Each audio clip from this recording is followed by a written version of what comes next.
29 سال پیش شب 7 اکتبر سال 1992 کرامت‌الله قربان از خوشنام‌ترین آوازخوان‌های تاجیک عصر 20 همراه با دیگر اعضای گروه هنریش در ناحیه یوون از جانب جنگیان فرانت خلقی برابری واسط کشته شد. اگر عمر وفایش میکرد امسال 29 نوامبر سال 2021 کرامت‌الله قربان به سن 60 میرسید. قتل کرامت‌الله و اعضای گروه هنری او در تیرماه سال 1992 از جانسوزترین صحیفه‌های تاریخ جنگ شهروندی تاجیکستان و یک ضربه جبران ناپذیر به قلب فرهنگ و موسیقی تاجیک شمرده می شود. کرامت‌الله قربان در سال 1992 وقتی کشته شد همگی 30 سال داشت و در اوج شهرت قرار داشت. بعد چند سال هنرنمایی در گروه استراد سعودیان که محض با شرافت کرامت‌الله قربان و اسمت الله خالف در رده اول گروه استراد سالهای 80 قرار گرفت، کرامت‌الله قربان به انسامبل گلشن، انسامبل رقم 1 کشور دعوت شد و بلافاصله به یکی از گل‌های اساسی این گلشن هنر تبدیل یافته بود. کرامت‌الله قربان با گروه هنریش روز 7 اکتبر سال 1992 به ناحیه یوون رفت که در یک توی در دهه تاشخور خدمت کند.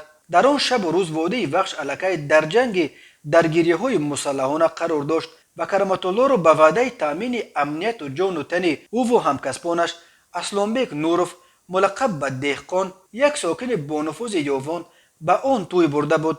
گروه کرامت‌الله در تاشخور تا ساعت 4 بیگاهی هنرنمایی کرد و با انجام توی عزم بازگشت به دوشنبه را داشت. اما سلیمان سلطانوف، یک ساکن دیگر بانفوذ ناحیه یوون نیز که می‌خواست پسرش را ختنه کند، با وجود نیو و نیستان کرامت‌الله قربان و اعضای دستش آنها را به توی فرزندان خود برد. این توی تقریبا تا ساعت 10 شب دوام کرد. سپس کرامت‌الله با هنرمندانش به ماشینا نشسته به سوی دوشنبه را سپار شدند.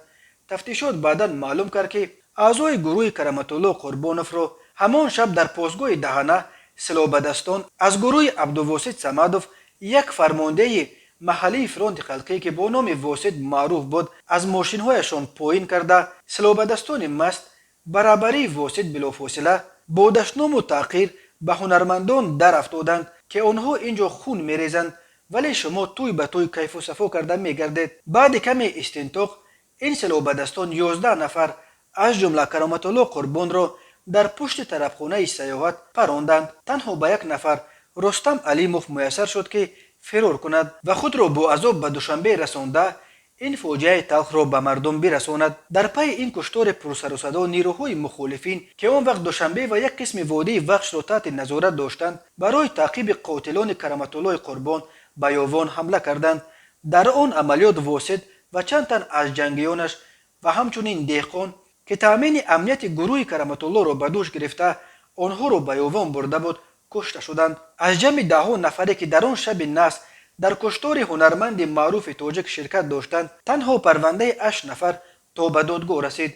دادگاه عالی تاجیکستان روز 8 دکبر سال 1995 با جرم دست داشتن در قتل کرامت‌الله قربان و 10 تن از همراهان او، 2 نفر قربان و سالیف را به 12 سال، 2 دیگر کاوراکوف و مولانوف را به 5 سال و کنجایف ملقب به ملیش را به قتل محکوم کرد. 3 نفر دیگر اورونوف، جورخانوف و اشوروف برای خدمت‌هایشان در برقرار کردن ساخت کنستیتوسیونی مورد عفو قرار گرفته از تالار دادگاه آزاد کرده شدند. حالا هر دو فرزند کرامت‌الله قربان، محمد رفیع و نوزه کرامت‌الله، به کمال رسیدند و راه پدر جوانمرگش را پیش گرفتند و امروز یکی از ستاره‌های استراد تاجیک اعتراف می‌شوند. مخلصان میگویند به خصوص محمد رفیع هم به صورت و هم به سبک خواندنش خیلی به پدرش مانندی دارد.